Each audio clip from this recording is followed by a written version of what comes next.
Sa tuwing maririnig ang salitang baha, karaniwan nating naiisip ang malakas na ulan, bagyo o sama ng panahon.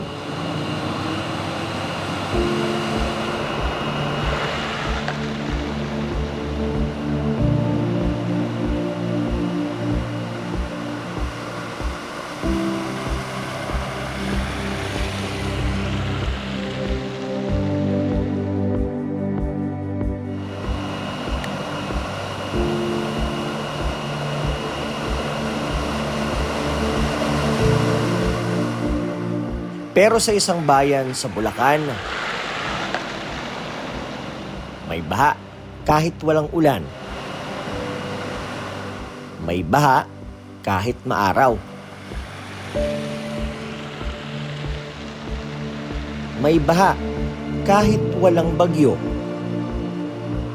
At para sa maraming residente na tila nauubusan na ng mga pansariling solusyon, iisa ang kanilang tanong: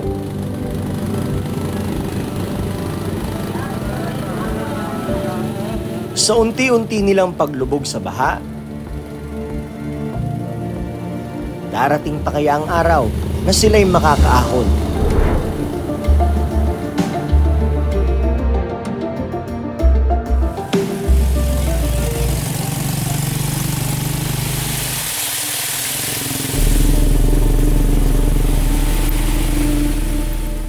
Tikling ang tawag ng mga taga-Hagonoy, Bulacan sa ganitong uri ng tricycle na sinakyan ko ngayong umagang ito. Ang tikling ay isang uri ng ibon na may mahabang paa. At tulad ng ibon na tikling, ganun din. Itong ganitong uri ng tricycle dito, mas mataas ang mga gulong para makausad ng mas maayos sa baha. Dito sa Barangay San Nicolas, na isa sa mga madalas na binabahang lugar sa Hagonoy, marami ang bumibiyaheng tikling.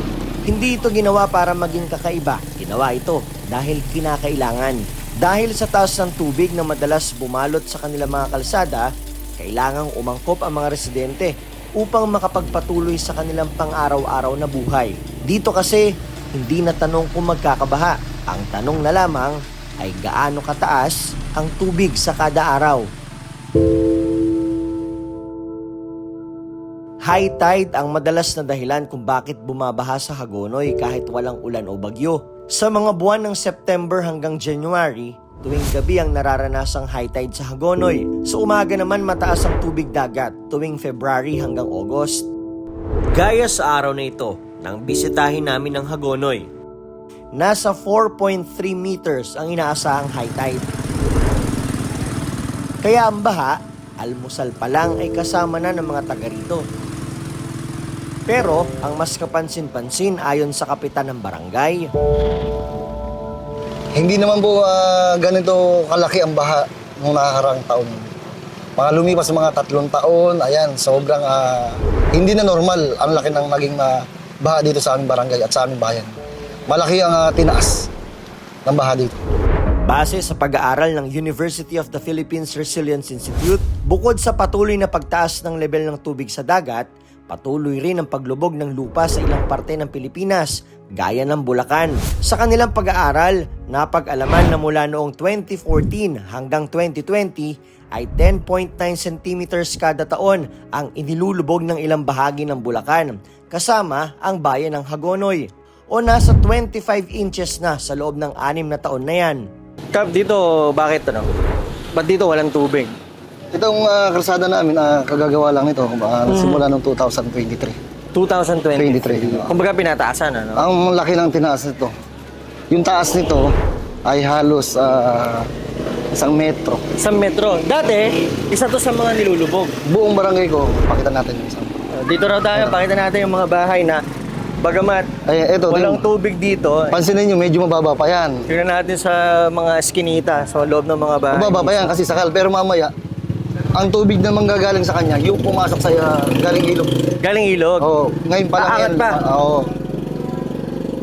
So yung mga bahay doon sa loob, lubog yan? Lubog yan, oo. Natutulog na tubig yan, nabukasan na. Ibig sabihin, Kap, itong kalsada na to, kapantay yan dati. Oo. Yung nasa mas ilalim malalim na yung yan. kalsada. Mas malalim yung kalsada? Oo. Marami sa mga bahay rito ay tuluyan ng nawasak dahil sa tagal ng nakalubog sa baha.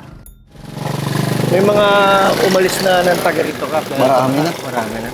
Marami na. Mga ilan na nabawas sa populasyon mo rito, Kap? Halos daan na din. Daan na din. Oo. Yung mga dati mong kakilala, umalis na rito. Oo, umalis na. Mga kababata mo, gano'n. Oo, umalis na. Kailan mo ba rito, Kap? Mula nung pinanganak. Mula na pinanganak kayo. Oo. So, Anhin ko na lang, umalis. over the years, ilan taon na po kayo? 44.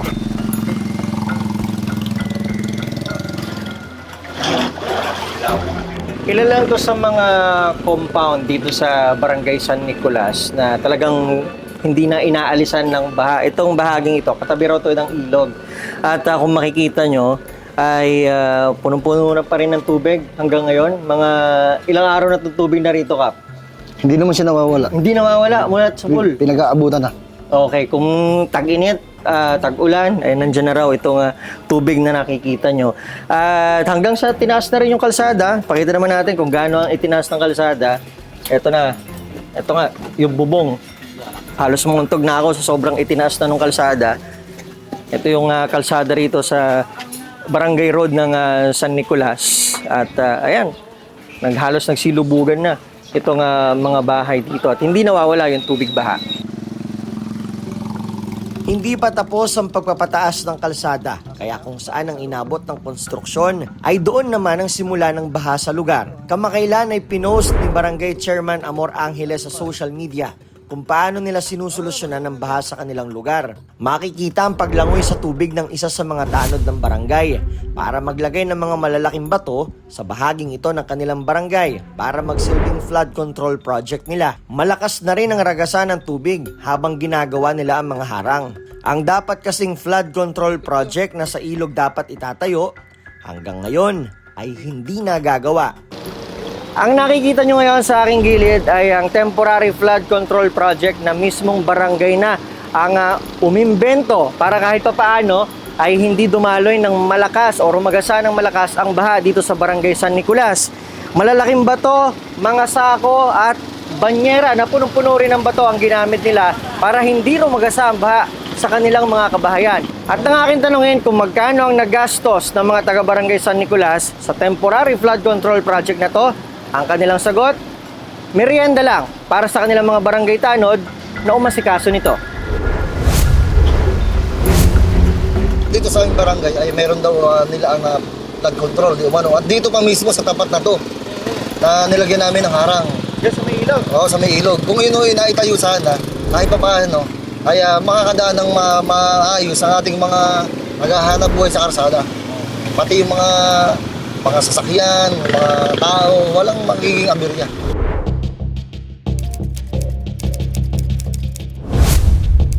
Base sa sumbong mo sa Pangulo website, mayroon ngang nakalaan na mahigit 77.1 million pesos na pondo para sa konstruksyon ng flood mitigation structure sa Barangay San Nicolas noon pang 2023. Wawaw Builders ang dapat na kontraktor nito. Nakasaad na completed na ang proyekto noon pang July 2023. Ibig sabihin, kasama ito sa mga ghost project ng Region 3 Bulacan 1st District Engineering Office. Ang project po na to, hinandle po ni Wawaw. Si Wawaw po ang contractor. Ito po yung mga nakakalungkot talaga na nangyari, which is alam naman na po ng lahat ng taong bayan. Meron po talaga mga sinasabing ghost or non-existent project na nakolekta.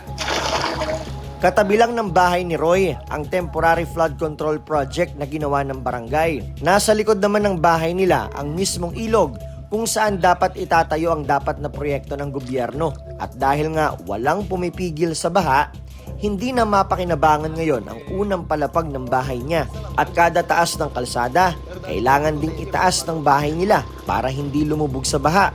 Sabi nga ng iba, mga tanda, sanay na. Hindi na naman, wala naman magagawa na hindi tanggapin kung ano yung kinukuhanan ng bahangir. Kaysa na magmukmuka, lumaban na lang tayo. Kayo na lang nag-a-adjust. Oo, kami na lang. Maging dalawang eskwelahan sa Barangay San Nicolas ay palagi ring lubog sa baha. Ang San Nicolas Elementary School, makikitang wala ng pader na naghihiwalay sa paaralan at ilog. Ang high school, hindi rin nawawala ng tubig. Ilang beses kaming tumawag sa Division Office ng Bulacan para hingan sila ng pahayag pero wala silang tugon. Gumawa rin kami ng request letter para makapanayam sila pero hanggang ngayon ay hindi sila sumasagot. Binisita rin namin ang Barangay San Pascual. Kapareho rin sa San Nicolas ang lagay ng mga residente rito. Tila forever din ang tubig baha rito sa kanila, umulan man o umaraw. Ang bahay nila Edwin, ganito na ang hitsura, punong-puno na ng tubig. First floor, second floor? Second floor. Asan ang first floor, sir? Wala na, natabunan na. Natabunan na. Ibig sabihin, sir, may first floor pa talaga to. Ito baba namin ito Ano to, sir? Baba namin Okay. Dati hagdanan dito. Grabe. Kung pa dito, sinarado yan, kaya hindi, nabugta kasi yung likod doon. Wala nang pader. Pansin din daw talaga ni Edwin kung gaano mas lumala ang lalim ng baha ngayon. Hindi naman ganito grabe yung tubig dati. Pinakamalaki siguro dito, mga hanggang 20 yan. 20. Ngayon, nagbabaywang lalo sa kalsada. Dati raw ay dito sa bahaging ito ng bahay nakahiga palagi ang kanyang 87 years old na ina. Ngayon, kinailangan na nilang patambakan ng mas mataas na bahaging ito para dito mamalagi at makapagpahinga ang kanyang nanay. Hindi pa raw ito inaabot ng tubig. Sa ngayon, Sobrang hirap po. Unang-una, pag yung halimbawa, yung bibili ng gamot, emergency. Wala akong masyadong tricycle dyan sa karsada. Kahit yung matataas, madalang din bumiyahe. Ganun, kahirap. Kaya yun, nagtitiis sa sakit na lang muna. Hintay na lang munang kumate bago bumili, magutos ng gamot.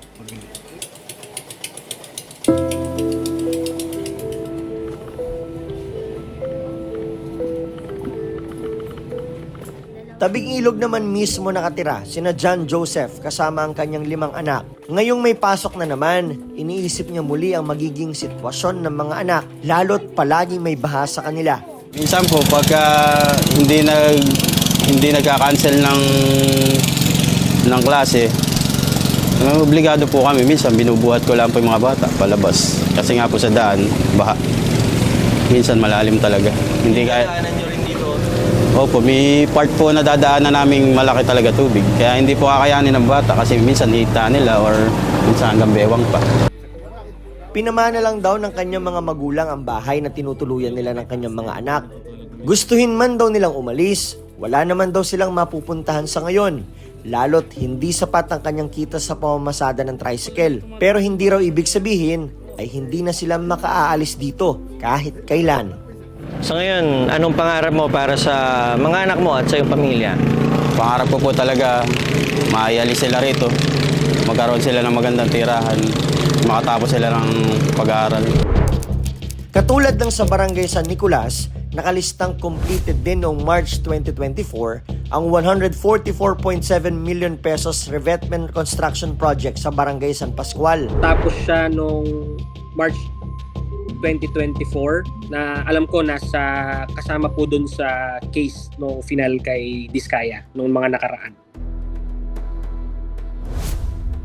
May mga nakita akong flood control sa San Pascual, gaya ng mga pader na ito na pumapagitna sa ilog at sa mga bahay. Pero mapapansing putol ito at pumapasok pa rin sa mga bahay ang tubig. Hindi planado yung paggawa ng kanilang flood control. Sana kinonsulta nila kami. Kami kasi nasa tubig eh. Hindi naman yung mga gumawa ang nasa tubig. Kaya yun, nakita nyo, hinarangan nila yung baryo pero wala silang ginawang labasan ng tubig. Kaya yung tubig naiipon lang sa amin. Oh, kaya napakatagal bago bumaba. Yung mga loko-loko din eh. Pero ngayon, kailangan nating ayusin kasi kawawa yung mga kababayan natin sa Bulacan. Ayon kay DPWH Secretary Vince Dizon, lubhang nakakagalit ang ginawa ng mga sangkot sa Ghost Flood Control Project. Pero aniya, may plano para sa Hagonoy. So, kagaya ng ginagawa natin sa Kalumpit, ang problema kasi sa Bulacan, dahil nga sa pagbababoy ng mga niga Alcantara doon, niga Hernandez, and kung sino man yung mga kakonsyaba niga, yung mga dapat na humaharang sa high tide, wala. Either butas o may gap or wala talaga. So, halimbawa sa Kalumpit, yung barangays Bulusan, Quezon, Frances, inaayos na natin yung mga gap na yun ngayon. No? So pag yun natapos, mababawasan yung pagbaha kahit pag summer. Ganon din ang gagawin natin sa Hagonoy. So, hindi pwedeng ano lang, kasi nakasuhan na, nakulong na lahat ng mga loko-loko dun eh. Pero ngayon, kailangan nating ayusin kasi kawawa yung mga kababayan natin sa Bulacan. So, yun ang ginagawa natin. So, ang problema lang, syempre, hindi naman yan magic na matatapos overnight. Matagal-tagal yan. Di ba? Kasi binaboy nila lahat yan. So, kailangan ayusin natin lahat yun.